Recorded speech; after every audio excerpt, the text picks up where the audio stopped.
People of Reddit, what was the scariest thing that happened on a camping trip? Part 2. We had a bear wander through our campsite. It wasn't interested in us, and lumbered away once we made ourselves known. The scary part was we all brought our dogs with us. My yappy cocker spaniel. My friend's husky/sheepdog mix. Our other friend's bulldog. We all had to jump on top of the dog so they didn't start a fight with the bear. Worked out okay. A creepy man brought his hunting dogs with him and set up camp right behind the girls' cabins, and all of us were 10 to 11 years old sleeping there. He was told to leave when they found him in the morning. We heard him having his dogs sniff along the cabin walls the night prior and grunting to them, but we thought it was a ghost. Same day we found a different camp set up in the woods with a blue tent, giant metal drum and a gasoline canister. We didn't sleep well when we were there, to be perfectly honest. When I was a kid we went camping in Oregon. We were in a little camper and heard some noise outside. We stepped outside with a flashlight and looked around until my stepdad pointed up into a nearby tree and there was 2 cougars fucking in it. My other one was when I was setting up camp in Kings Canyon National Park. I just found a nice, flat spot to set up the tent and started clearing rocks and sticks. I took a couple of steps towards one rock, then stopped dead in my tracks. It was a diamondback rattlesnake just chilling. It was curled up in a ball just looking at me. Didn't rattle or move or anything. Luckily I stopped about 10 feet away from it when I realized what it was. That could have ended badly. I was 6 miles deep down the trail. I was backpacking with my dad and 2 of our friends, so 2 men in their 40s and me and my friend were about 15. We were camping at a lake called Kenny Lake, in California, a little past a pretty small town called Downeyville. This was way up in the mountains. It was our second full day there, and we spent most of the day fishing around the lake, floating out in special inner tubes for fishing. When we were out floating on these tubes, we noticed there was another large group of people camping on the other side of the lake, which we couldn't see from our campsite because there was a large rock peninsula blocking the view. As the sun began to set, we went back to our campsite and started to cook some fish we caught along with some backpacking food, freeze-dried chili, mac, etc. We ate all that, hung out around the campfire for a little bit, and then cleaned our dishes and hoisted our coolers up into a tree so no bears or other critters got to them. We got ready to go to bed, and we were separated into 2 tents. Me and my dad in one, and the other boy and his dad in another. Our campsite was located on this sandy patch very close to the lake, with a weird little patch of vegetation and trees of about 30 feet dividing us from the beach of the lake. So we weren't right on the water, but we were really close. It was also right by where the trail split off to loop around the lake, where the only entrance/exit was to the lake. As we tucked into our sleeping bags, my dad fell asleep instantly, as usual, and I had a hard time falling asleep. This was weird, because I usually fall asleep pretty easily. I tossed and turned for about an hour, with my dad sound asleep on the other half of the tent, when I got this intense feeling of heavy dread. Something was going off in my brain that something terrible was about to happen. I stayed up for what felt like another 2 hours, but was only 30 minutes according to my watch when I couldn't take it anymore. I unzipped the tiny window on the side of the tent, which opened a fabric flap that had a screen over it so that fresh air could get in, but it was still closed off. As soon as I opened it, my nostrils were burning with the smell of smoke. Shit. I woke up my dad immediately, and as soon as he opened the door to the tent we could see an extremely faint orangish glow way off in the distance. He put on a headlamp to go outside of the tent, and as soon he turned it on it lit up a light cone of smoke in the air and barely lit up the ground. He woke up the other people and they agreed pretty quick we needed to get the hell out of there or we would be crisped to ashes. We packed up our gear as quick as we could, and we were about to go when my friend's dad suddenly remembered the large group of people on the other side of the lake. They were even closer to the raging wildfire, so we all agreed to get over there to wake them up and tell them to get out of there. As soon as we got to the point of beach on the other side where we all knew they were camping earlier, we were stumped. They were gone. There wasn't a trace of them there, even though we walked out on the rocky peninsula that evening to look at the stars and saw their campfire from across the lake. We went the rest of the way around the lake back to our campground as fast as we could to confirm they weren't there, and there was no sign of them ever existing there. We didn't have time to look any further, so we hiked back to our truck and hightailed it out of there. As far as I know, that was the closest the fire got to Kenny Lake, and me and my dad stayed a night in a hotel in the near town a few months later, and the fire got pretty close to the lake but only burned a small area around it. I still think about where those people disappeared to, because we would have seen or heard them leave since our campsite was right where the trail split to go back to the main trail. Not something that's scary, but in the woods you sometimes see random spooky stuff. The summer camp I used to go would go on these multiple week-long canoe trips where you would portage to different lakes. We were camping in one of those tiny no-name lakes in the middle of nowhere, and at the place we made camp there was a doll of a baby nailed to the top of one of the trees. My first time winter camping, also my first time camping in 25 years, with a buddy. It was supposed to be very cold, and we thought we'd prepared. -40°F at night, in the wilderness. Underprepared, our wood stove wouldn't stay lit since the wood wasn't dry. I hadn't brought a hot water bottle to keep in my sleeping bag. The temp inside of my sleeping bag dropped to below zero. I was wearing tons of layers. Needless to say, it was a sleepless night. When I was about 10, my dad took me on a hunting trip with his friends in Northeast Oregon. We all slept in a big canvas tent, about 8 of us. The first night I wake up in the middle of the night and have to shit really bad. I go outside to find a tree and hear something in the bushes and run back to the opening of the tent. I stood there for a bit, but the camp food was not stopping and I needed to shit like now. I decided the outside corner of the tent right by the entrance was a safe place. The next morning everyone got up and instantly smelled it. I pretended to be asleep, but it didn't take long for them to find it and figure out who it was. Anytime I'm asleep in my tent and suddenly awakened by an animal trying to get inside, it's terrifying. The last time, once I realized it was a fox, I was able to shoo it away and sleep easier. The time before that, it was a raccoon and it was even easier to shoo it away. The time before that, it was a black bear. I channeled all my outdoor training and remembered to stay quiet at first. Only start to yell if it's actively ripping into your tent. So I stood there motionless holding my gun and hoping it would go away and I wouldn't have to either yell or fire a warning shot. After a minute or so, that felt like hours, the bear wandered away, and I was able to go back to sleep. Just kidding, my adrenaline was pumping and there was no chance of sleeping after that. Sleeping near a river near Cape Canaveral, Florida. A river full of alligators. The scary part wasn't them. It was the horde of rednecks in airboats and cars going around our tents during the night. Always wondering if they would flatten us. These kind of airboats are big fans on a flat boat, so it goes on land and water. We didn't sleep much. Camping in Serengeti, Eastern Africa. Listening to sniffing and soft growling of a group of lions walking through our tent camp. Scary shit, knowing a lion is just meters away and nothing but a tent separating you from them. Backpacking along Big Sandy Trail in Wyoming a couple years ago. Was stupid enough to go for a piss away from the campsite. We camped near the shore of one of the lakes along the trail. It was pitch black. Being a dumbass, I didn't take a headlight or flashlight with me to the shoreline. When I started going back, something big near me was startled and bolted away. Based on the sound of the feet hitting the ground, it was probably an elk.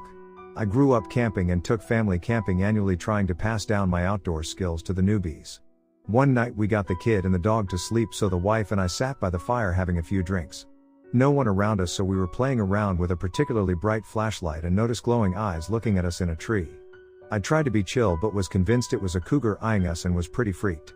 Kept a pretty close eye on the kid, who was a toddler, after that. At nighttime, right after we laid down for bed, our tent got attacked by a small group of raccoons. They were common in this state park, with some pictures all around, but my wife and I just thought no big deal, they look cute anyway. We were able to kinda punch them away and got out okay, but the sound of paws scratching at you and crawling all around you when it's pitch black was pretty gnarly. Girl Guide camp when I was 9. We were sleeping in tents when I woke up to a sniffling grunting noise beside my head. Laid still as whatever it was moved around before hearing it head off into the bush. Tried to wake my tent mates but they didn't move at all, so I decided in my 9-year-old mind that I wasn't staying to be eaten like them. Opened the tent flap and closed it before bolting across the clearing to my mom's tent. The next morning a ranger came around and told us to be careful since a black bear had been seen breaking into garbages and campsites. Nothing like realizing that thing I heard was a bear sniffing my head through thin cloth. We were on a boardwalk trail in Yellowstone because I wanted to see one of the geysers go off. It was right around sunset, but it was so overcast it was already looking dark, on top of the rain/sleet coming down. My friends started getting nervous, but we were so close to where the geyser was supposed to be, so we kept walking until we noticed a pretty sizable hole in the board. This was right around a geyser basin, so the land outside of the boardwalk is sketch. My friends put their foot down and said we needed to go back. Then we all heard something big push through some brush, but we couldn't see it on account of the poor visibility. We waited and then we heard it again, but closer. In our minds, we thought it may have been a grizzly bear, so we didn't just want to run and entice it to chase us. One of us was constantly looking behind and by the time we got back it was dark. Glad we didn't push through to the geyser after all. I've had a lot of individual experiences, but the most terrifying one that comes to mind. To set the scene, My grandmother has this old as dirt tiny little camper grandfathered in at this campground. It's way in the back along the tree line, so there's never anyone by it. It has 3 beds, and one of those beds has a small crank window facing the woods from the back of the camper. Obviously we hear raccoons and whatnot all the time, so you just kind of learn what they sound like, but I remember a time when I was laying there trying to fall asleep and I heard what sounded like human steps behind the camper. It was after my grandfather died, so I assumed some kind of paranormal stuff, but regardless, it was terrifying to be in a camper with one other person facing the woods and hearing human footsteps walking by your window. I built a brick shithouse in my pants that night. Losing car keys on the woods because my friend who carried them in his pierced pocket roleplayed army man running with rifle in the wood with a tree branch. Luckily, as I was behind the party, I noticed some keys are on the ground. I decide to pick them up and save them.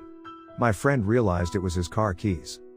Would have been annoying if we had lost them since food and tents were in the car. This one might be short, but one time I was on a camping trip with some friends of mine, so it's around 10 p.m. so it's a little bit dark. So for some reason we decided to wander the forest for, and eventually, no joke, we found a shack with rusty knives/machetes, all sorts of just knives, none of them bloody, thank God, but it just felt surreal. This story sounds so fake, but I promise it's true. That just made it sound faker. Camping in the mountains. Sleeping in the bed of the truck. All food was in the bear box. A black bear circled my truck sniffing and grunting. I was perfectly still while listening to this beast. The woman was sound asleep next to me. Watching/listening to this 1,000 pounds animal walk around me with nothing to defend myself or my soul was terrifying. A thief? Came to our tent at 3 hours in the night. I woke up, moved a bit, and I could hear very careful footsteps moving away as silent as possible, but obviously right next to me outside. I held my breath, heard nothing, opened the tent but couldn't see anything. Just popped my head out, closed tent, laid back down. Was I wrong? Couple of minutes later, I hear footsteps on the gravel walking path, first slowly, then quickly going away. This person probably hid behind a bush a couple of meters away before he decided it was safe to go. We were all alone on that camping ground as it was not open yet because it was off season, but there was a sign allowing it, and stating all facilities were closed. So creepy. I was probably around 14 years old. I was at Boy Scout summer camp at northern Wisconsin, and we were in our campsite after a day of working on merit badges, when a brown bear being chased by 3 hunting dogs ran through our campsite. It was such a bizarre thing. I was camping in the Boundary Waters canoe area between Minnesota and Canada. I was just about to go to sleep when I realized I needed to use the bathroom. So, I zip out of my tent and start making my way to the toilet, which is nothing more than a stool out in the open in the woods near our campsite. It's important not to attract wildlife near your campsite when camping in the BWCA, so using the designated toilet and not a random tree is highly recommended.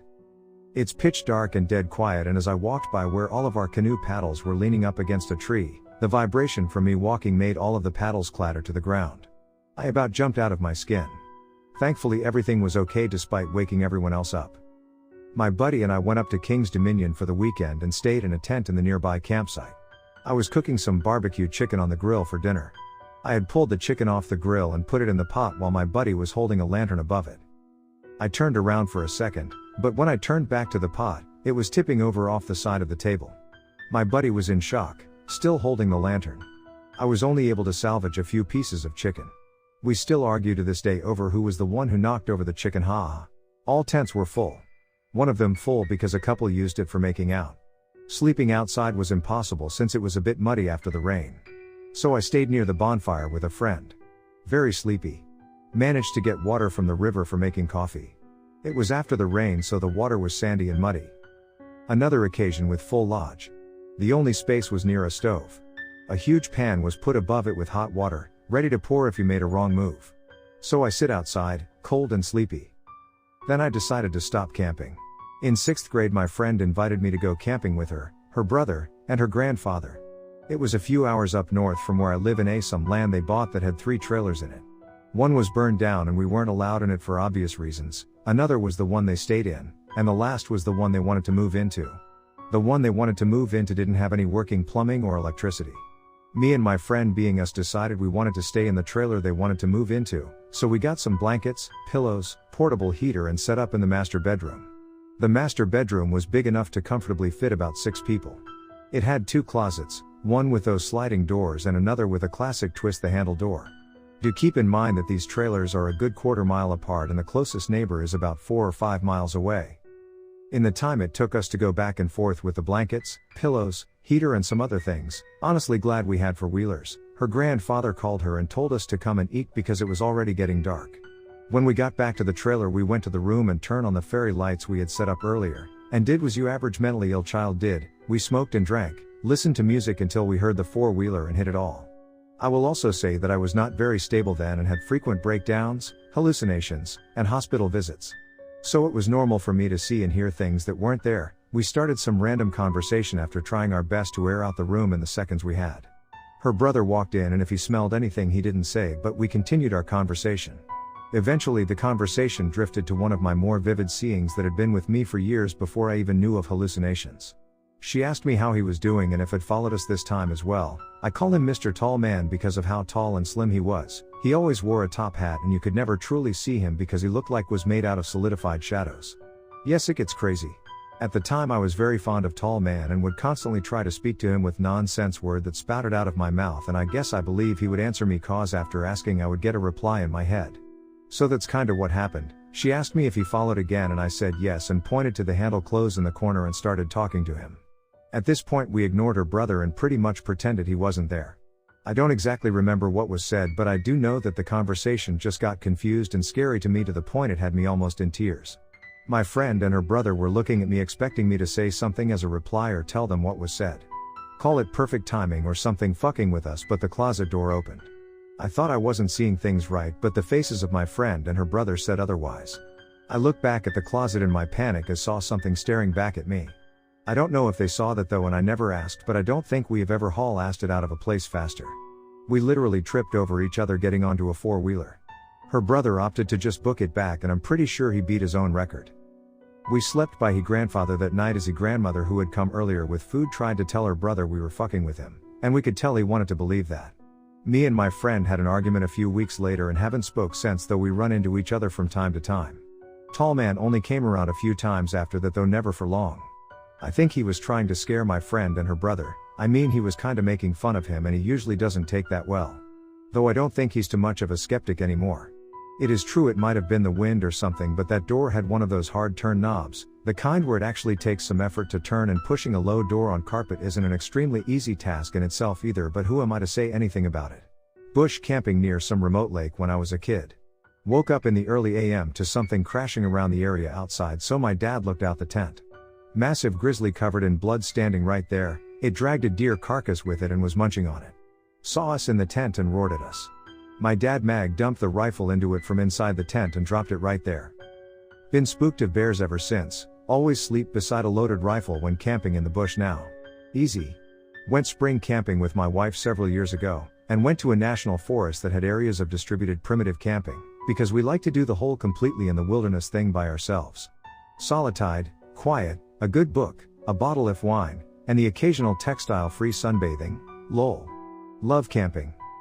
We found a great property up in the hills that was actually owned and maintained but allowed folks to camp on it. We went and set up for a week of quiet aloneness. It was beautiful. A narrow valley with a stream, dense hardwood forests and no town for 25 miles. Bliss. But on the third night we heard others arriving to the site. That was okay, because the property was like 300 acres of hidden valley, forests and meadows, so we figured we would still have our privacy. We did, as this other group set up nearer the little dirt road entrance to the property. So, no big deal, right? However, that night after we had had our fire pit cooked dinner and were relaxing with a bottle of wine, and we hear a sound. It was hard to distinguish, but it was voices talking together, and some sort of hand drum being played. Intrigued, we looked out of our little clearing and we could see about 150 yards away or so a large bonfire through the trees, and shadows moving around it. We couldn't resist checking it out, so we put on our boots and went for a short hike through the woods to see what was up. We like camping alone for the solitude, but have often come across interesting folks in the wild and shared interesting experiences and made new friends. We thought this might be the same. As we got closer, though, we began to see the detail of what was going on, and wish we hadn't. There was a group of 15 to 20 people there, slowly dancing around the bonfire, circling it while a drummer played a small djembe drum. They were chanting quietly together, and they were all completely nude. There were men and women of all ages, even a couple of preteen children. They didn't look normal. When the shock of seeing a bunch of naked people in the woods quickly began to lessen, we noticed the movements they were making were uncanny. Some sort of jerking about, some like zombies, some sort of scurrying. We did then notice the distinct smell of weed wafting our direction, and off to the side was a table with all sorts of unidentifiable things on it, but among them was 5 or 6 bottles of booze and cups. It seemed like everyone circling the fire was in some sort of altered state, honestly. The visual and oral scene, the chanting and drumming were like nothing I've heard, was deeply unsettling, and my wife and I both realized we were both really disturbed and frightened by what we stumbled upon, and realized we shouldn't be there. We began to worry about extracting ourselves without being discovered. We very quietly and carefully noped our way back through the forest to our camp. There, the discussion was pretty intense, lol. What to do? It was such a strange and unnerving experience. Packing up and leaving would take hours, and it was the middle of the night. As weird as I was, once we had some distance between us and them, we calmed down a bit. We noted that none of them seemed like serial killers, we didn't see any weapons or anything super dangerous. We had surmised they had to be some sort of cult or religious group, and they didn't even know we were here. So, we elected to stay the night and figure out what to do at first light. We have the option of sleeping in our tent or our off-road vehicle. We slept in the truck, with the doors locked. The next morning we got up and it was quiet, so I made a fire and some breakfast, with the intent of having an immediate discussion with the wife about what to do. I must admit, I slept hardly at all, but in the light of a beautiful morning I was second-guessing what we saw. What to do? My wife was getting dressed in the tent, I was pouring the coffee, when I hear a sound behind me, and before I can even turn around, a huge voice belts out, "Good morning, and a blessed Beltane to you." And it all became somewhat clear. I turned around and there was this huge guy with a wild-looking beard, and he was wearing only a light scarf, sort of like a sarong. He was smiling, and it took me a second, but I replied, "Good morning? Would you like some coffee?" "Why, that would be great," he said, and walked into our camp. Long story short, they were a group Wiccans, with a couple of just pagans who were friends, there for their annual Beltane celebration and observation. They did this every year at this place, as it was a sacred, spiritual place. That morning, he had heard me making the fire, and decided to come over and introduce himself. They were fine with us being there, and actually invited us to some of their activities. Honest to God, he had a flyer with their 3-day schedule printed in it and handed it to me. He did give us a warning. They were Wiccans, but many in any group were also nudists and basically didn't wear clothes the entire 3 days of their celebration. Thanks for the heads up. My wife joined us, and we proceeded to have a long conversation about Wiccans, pagans, and faith in general. I admit at the time not knowing much about their beliefs, and I was an interesting conversation. We told him we would be happy to stop by some of their activities. Every early evening after their meal, they had a concert by one of the several musicians who were in their group, and we stopped by those and met many of their group. Else also attended a herb growing and used discussion led by one of their members. We often saw them on hikes in the woods as well, and while firewood gathering. We did learn that their Lee night gatherings were religious in nature, and we didn't attend those. Full disclosure, my wife and I are Christians, and I'm actually a pastor in my non-camping life. We were happy to make new friends and learn might about their own beliefs, but we would have felt uncomfortable attending a religious ritual with them. It was our second day after meeting them that I shared my vocation. That elicited a "ha. Well, that's a surprise" from our new friend. I asked if it was an issue for them, and he said no, depending. I asked depending on what, and he said depending on what our intentions were. He said being around his group and talking about our faith might make some folks uncomfortable or antagonistic. I said I understood, we would definitely avoid just strolling up to someone's campsite, having a seat and proceed to talk about our faith and beliefs. He paused a second, then laughed and said touché. So we coexisted, had a great time camping, made some new friends, and have seen their group several times in that spot. So, terrifying turned out to be not so terrible after all. On a Boy Scout camping trip as a kid. We got up in the morning and went rock climbing all day. At one point, a short bit intense rainstorm hit. No big deal, we got off the cliff for about half an hour until it passed, then hit back to climbing. When we got back to the camp, we found that the nearby creek had risen and flooded our campsite. Some tents had even washed downstream and almost everyone's belongings were soaked. I was lucky and had set my tent up on a slight rise, so mine was mostly dry. Anyway, the leaders decide to just pack up and leave a night early because we can't stay with a bunch of kids in soaked clothes and sleeping bags. While we were packing up, I don't know if the stress caused it or if it was random, but one of the boys collapsed having a seizure. It was a long wait for the ambulance to make it out to the campsite. Luckily he was okay, and credit to our parents and leaders who handled everything well, but that's definitely the worst and scariest experience I've had while camping.